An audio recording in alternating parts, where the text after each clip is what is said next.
हम ठाकुर जी वाले भैया हर तरीका से जीतना आवे हम पे। वो बात अलग है कि भले हमारे संग मधुमंगल श्रीदामा सबरे लंगड़े लूले हैं, लेकिन फिर भी हम जीतेंगे, कोई दिक्कत नहीं है। इतनी सुनाई दी। अब तो कई तो हमारे परिकर के ऐसे निकल के नहीं आए हैं, वो धूप लगेगी यार महाराज जी तपन दो, आके महाराज कथा करेगा, दक्षिणा तो दे देगो, खुद बेचारे धूप में तप रहे महाराज जी। नहीं तो चले हम उनके पास, पाँव में पादुका नहीं पहन रहे, कंकड़ लग रहे होंगे, कांटे लग रहे होंगे, कोई दया नहीं है, चल रहे महाराज जी लगे रहो अकेले। इतने पर भी कल नहीं आए तो क्या होगा? कल महाराज जी, कल दर्शक हमको लगा ज्यादा रहेंगे, क्यों वृंदावन वाले खेलेंगे ना कल, और प्रचार भी हो गया है। एक कोई ऐसी छांव जैसी बनवा दो, हमारे तो एक छतरी ऐसी बनवा दो, सिर पर पहन के डोलूं मैं उसको, बैटिंग करूं तो भी सिर पर छतरी रहे, क्योंकि भैया हमारे दत्त धाम के लोग पता नहीं कौन से उससे बने हैं, ठाकुर जी ने कैसे बनाए हैं, जितनी धूप तेज उतने बलशाली हो जाते हैं। हम लोगों के प्राण निकलते जा रहे थे धूप तेज होने पर, ये प्रारंभ के 10 ओवर वृंदावन वालों ने इतना दबा करके रखा कि रन नहीं बनने दिया ज्यादा। 8-9 ओवर में 58-59 रन थे और 24 ओवर में 256 पहुंच गए। मतलब सोच रहे हैं आप लोग, 10 ओवर के बाद धूप इतनी थी कि हम लोग भागे भागे फिर रहे थे। और दत्त धाम के लोगों में तो जैसे मानो वो कोई मिल गया पिक्चर में जादू को धूप मिल जाती है, धूप ऐसी धूप मिल गई, धूप खा गए हो मतलब। बचपन में देखी थी, उसमें वो एलियन आता है, वो कहता है बोले तुम रोटी खाओगे पानी पियोगे, नहीं धूप धूप चाहिए। तो हम लोगों को तो शिकंजी चाहिए भैया, कछु सिर पे लगाने के लिए कपड़ा चाहिए, छतरी चाहिए। दत्त धाम के लोग धूप, जैसे ही बादल आएंगे हमको पता है हमारे छक्के पड़ेंगे, और बादल के जाते धूप जैसे निकलेगी दत्त धाम वाले जीतेंगे। तो कल अगर बादल हुए तो समझ जाना वृंदावन जीतेगा, भयंकर कड़क की धूप निकली तो फिर दत्त धाम वाले जीतने वाले हैं। अरे धूप ही निकलेगी।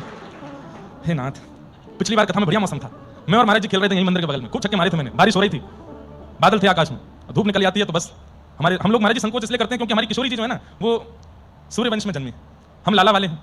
तो लाला के एक प्रकार से बड़े ससुर जी हैं सूर्य नारायण, तो ससुर जी क्या संकोच करते हैं, लाला वाली हम हैं, तो इस कारण से थोड़े कमजोर पड़ जाते हैं। लेकिन कल देखेंगे, कवर तो पूरा कर दिया है मैंने पहले ही, हारे भी तो ज्यादा दिक्कत नहीं होगी। मैं कह दूंगा कल वाली कथा सुन लो, मैंने सब बता दिया था, स्पष्ट किया था। लेकिन देखेंगे कल कैसा आनंद होगा। आज खूब आनंद हुए। श्री रघुवर उत्सव महाराज जी के द्वारा इस प्रकार से हम लोग मना रहे हैं। बंधुओं रोज उत्सव है, इसका कोई बताया नहीं जाएगा रोज की कल क्या उत्सव है, पर हर दिन उत्सव है और हर दिन लाल जी उस उत्सव में पधारेंगे।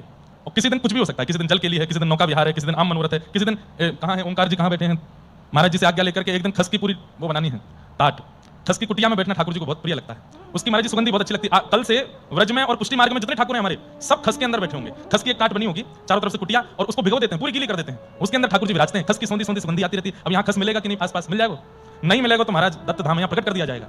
कोई काम यहाँ मुश्किल नहीं, सब होते हैं। बड़े बड़े यहाँ बड़े बड़े लोगों के यहाँ उत्सव नहीं हो पाते, वो दत्त धाम में हो जाते हैं। ये तो मानना पड़ेगा कि वास्तव में बड़े बड़े धनी मानी लोग जो कथा देख रहे हैं ना लाइव, देख जाइए, इसे कहते हैं व्यवस्था, इसे कहते हैं पूरा, मतलब कैसा आधुनिकता भी लज्जित हो जाती है इस व्यवस्था के आगे। और बड़ा सब सहज है, गोबर का लेपन है, मिट्टी है, टाट है, फूल है, और सबसे बड़ी बात इन सब में प्रेम निर्जरित होता है, प्रेम विराजमान। किसी भी व्यवस्था में, चाहे वो लाइट की हो, पंडाल की हो, मंच की हो, भोजन की हो, किसी भी व्यवस्था में आडंबर नहीं है, सब में प्रेम है। इसलिए हमें दत्तधाम बहुत प्रिय लगता है।